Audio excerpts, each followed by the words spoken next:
Bonjour les enfants, que la grâce du Seigneur Jésus-Christ, l'amour de Dieu, notre Père, et la communion avec l'Esprit Saint soient avec vous tous. Amen. Prions. Béni sois-tu, Seigneur Dieu, tu es un Dieu vivant, et tu es un Dieu bon, tu es un Dieu d'amour, et tu es un Dieu miséricordieux. Merci Seigneur. Nous te remercions pour ce moment de privilège pendant lequel tu nous parles et tu nous enseignes. Seigneur, nous te demandons d'illuminer nos esprits afin que nous comprenions pleinement la profondeur de ta parole. Aide-nous à discerner ta volonté dans nos vies et à appliquer tes enseignements dans nos quotidiens. Que l'Esprit Saint nous guide et nous inspire en toutes choses afin d'avoir une vie qui glorifie ton nom. En ton nom puissant, nous prions. Amen. Le passage biblique sur lequel nous allons prendre part aujourd'hui se trouve dans le livre des Proverbes.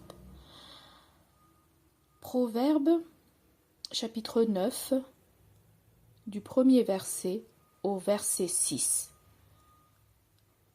Proverbes, chapitre 9, verset 1 à verset 6. Nous allons lire le texte au nom du Seigneur. La sagesse a taillé 7 colonnes et a construit sa maison. Elle a fait abattre des bêtes, elle a préparé du vin, puis elle a dressé la table.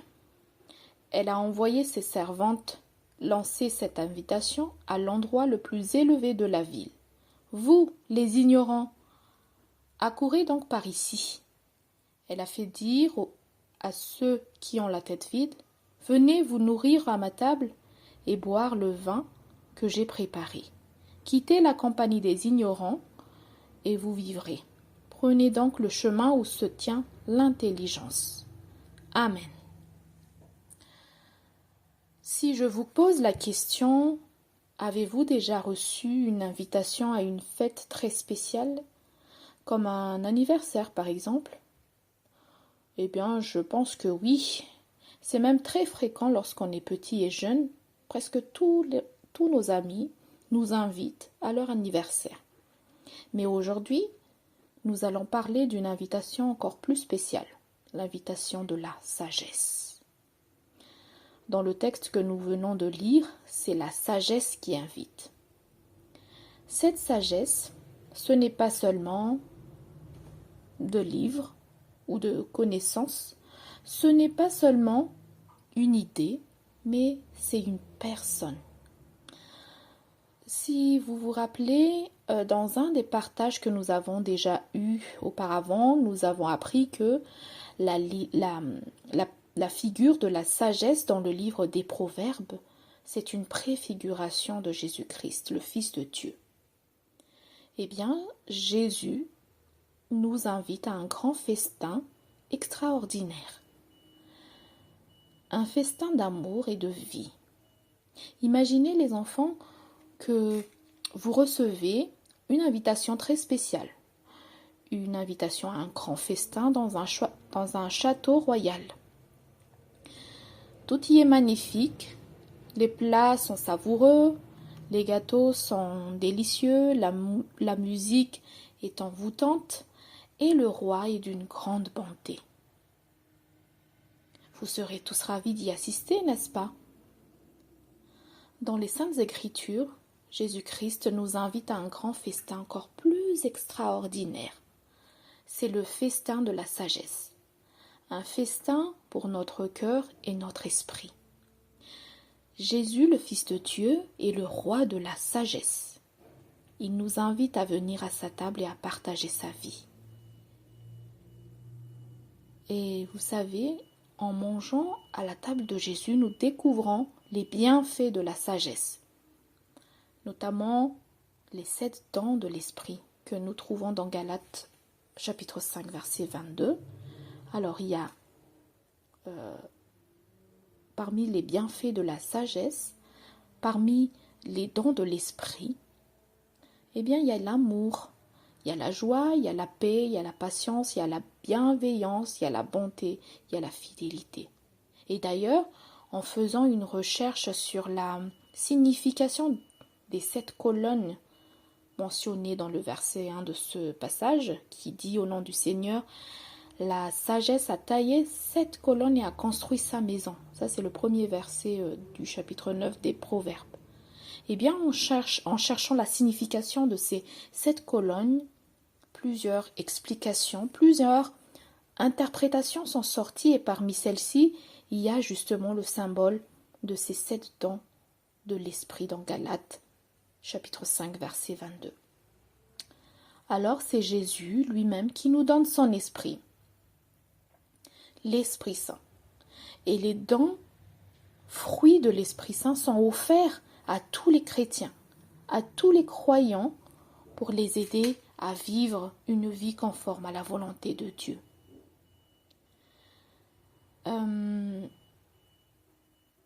Et aussi, pour rappel, en parlant de manger à la table de Jésus, n'oublions pas que nous avons vu aussi la dernière fois que Jésus est le pain de vie. Jésus est le pain de vie, et celui qui mange sa chair ou son corps, celui qui boit son sang, possède la vie éternelle. Et Jésus le relèvera de la mort au dernier jour. Ça, c'est Jean chapitre 6, verset 54. Quelles sont les vérités à retenir de ce passage? Eh bien, la sagesse, c'est un chemin de transformation déjà. En ayant un changement de cœur.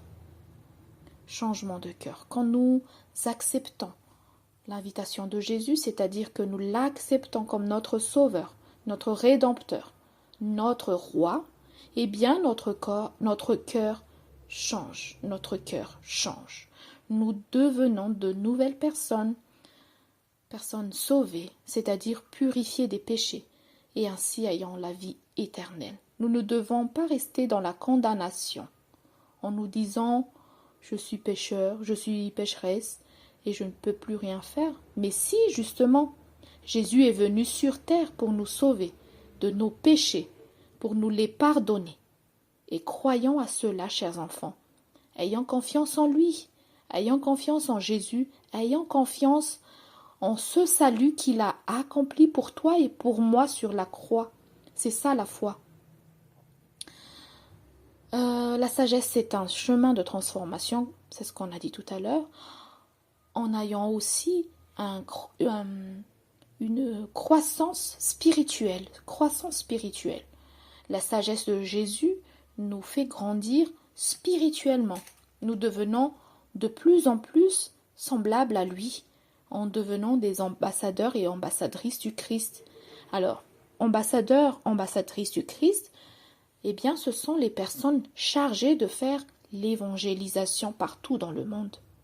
Oui, étant petits, étant jeunes, nous pouvons évangéliser. C'est notre mission. Nous ne devons pas rester des nouveau-nés spirituels en mangeant que du lait spirituel. Nous devons grandir et croître spirituellement. Et enfin, chemin de transformation en étant et en restant dans une communauté chrétienne, qui est l'Église. En suivant Jésus, nous faisons partie d'une grande famille, une communauté de croyants, une unité dans la foi qui se nourrissent ensemble de la parole de Dieu, mais aussi et surtout qui s'aiment et se soutiennent mutuellement. Comment répondre à l'invitation de Jésus? Eh bien, en ouvrant son cœur à lui, tout simplement, Pour répondre à l'invitation de Jésus, il faut tout d'abord ouvrir notre cœur. Il faut reconnaître que nous avons besoin de Jésus dans notre vie. Ensuite, en faisant confiance en lui, comme on a dit tout à l'heure, il faut faire confiance à Jésus, croire en lui et croire en son amour pour nous, lui qui est notre Sauveur et notre Rédempteur, notre Seigneur. Et enfin, en suivant ses enseignements, il faut suivre les enseignements de Jésus et mettre en pratique dans notre vie quotidienne ce qu'il nous a appris. Voilà. Et pour conclure aujourd'hui, il est encore temps d'accepter l'invitation de Jésus. Venez à son grand festin, venez à sa table de sagesse. Vous ne le regretterez pas. Voilà. Prions. Merci Seigneur pour ce temps de partage et de réflexion. Nous te sommes reconnaissants pour ta présence parmi nous. Que ta paix règne dans nos cœurs et que nous soyons des témoins de ton amour à nos alentours. En ton nom puissant, Seigneur Jésus, que nous faisons cette prière. Amen. À Dieu seul soit la gloire. Amen. À la prochaine fois les enfants.